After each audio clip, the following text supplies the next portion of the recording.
Hello my friends. Firstly, we'd like to wish you a happy Lunar New Year.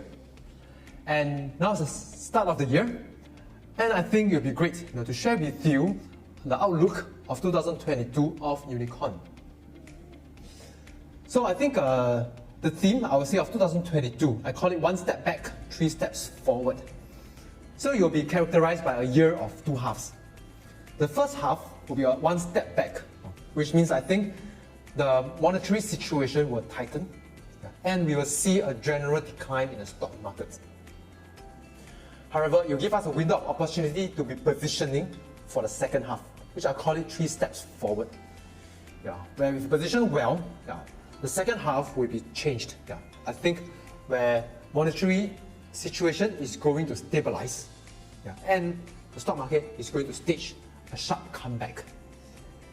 So let's go into the details to see how we can position ourselves for this opportunity. So let's look at the first half. So I will call it that of a rainy season, just before the sunshine. And hence, the rain will end, and we need to look past this temporary storm. As all rain does, no storm lasts forever. So what's causing this storm? Let's take a look. Since last year, if you see our Uni Fiesta in January, I've been sharing that inflation is a potential game changer. And true enough, over the whole year, as you see in this chart here, inflation has been escalating. And it reached a high of 7% year on year by December. However, it's not really inflation that the stock market is worried about. It's the outcome, which is an increase of interest rate, a reduction of liquidity as a result of higher inflation. And I see a stark contrast before and after 22nd November 2021. What's the significance of these dates? This date is the renomination of the US Federal Reserve Chairman, Jerome Powell. And I see a stark difference in his words before and after. And I make a guess what actually happened during this period. But let's take a look. Before 22nd November, right, what Jerome Powell and the Fed was saying is inflation is transitory, it's temporary. So there's no big hurry to tighten interest rate or reduce liquidity. However, after Jerome Powell got renominated, his words changed completely. So he said that it's time to retire the word transitory, it's no longer appropriate. So what he's trying to say that, well, we have to start recognizing inflation. And secondly, he said interest rates will hike 3 times in 2022.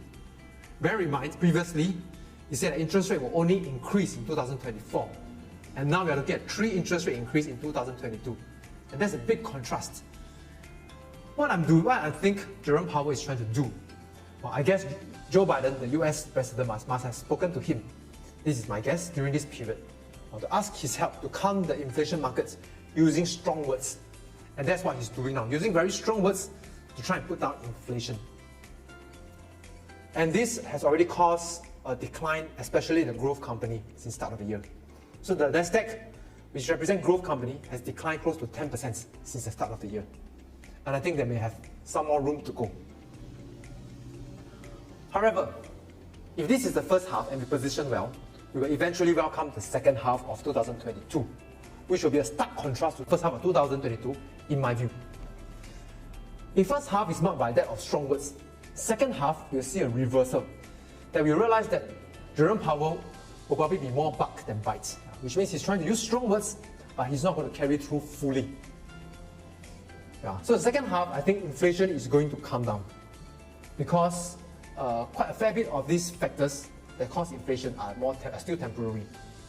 And if inflation eases, it's likely that the Fed will stop increasing interest rates.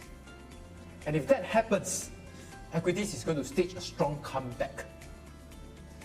Let's take a quick look at history as well, because history will serve as a guide of what Jerome Powell is looking at doing. So in the COVID season, Jerome Powell actually used very strong words as well to say that you do quantitative easing infinity, and to actually buy up corporate bonds, junk bonds. But let's now take a look. He didn't have to do a lot of it because he used very strong words. So by the time before he needed to take strong actions, the market already calmed down. So he didn't have to buy a lot of the junk bonds. Although the initial action, he has to do it to prove that he means what he says. And secondly, it shows that Jerome Powell can be very flexible. We call it the Powell's pivot. Because in the end of 2018, Jerome Powell is saying that, well, we're going to increase interest rates and do quantitative tightening on autopilot. And the stock market got spooked. In a matter of a month, they fell by 20%. And swiftly, the Fed reversed gear and to say that, well, I'm not going to increase interest rate that much, and quantitative tightening will not be on autopilot.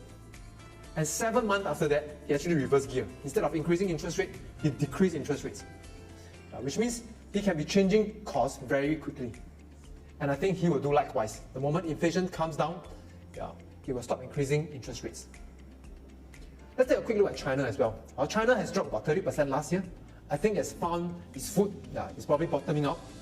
And I think this year will mark by growth because it's the third year of Xi Jinping's presidency, and I'm sure he wants to welcome it through a stable economy and stock market.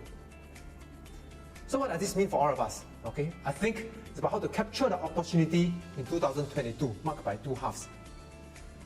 Well, so what we prepared is, in July last year, we actually scaled down our equities from 50% to 40%. So that it gives us cash to be buying in when the stock market dropped this year.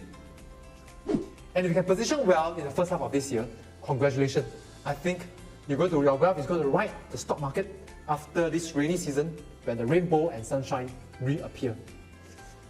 So I encourage you to really look for your consultants to strategize how you can make best use of this opportunity, because opportunity don't knock often. So with this, I'd like to wish you a very prosperous and joyful year of the Tiger. Thank you very much.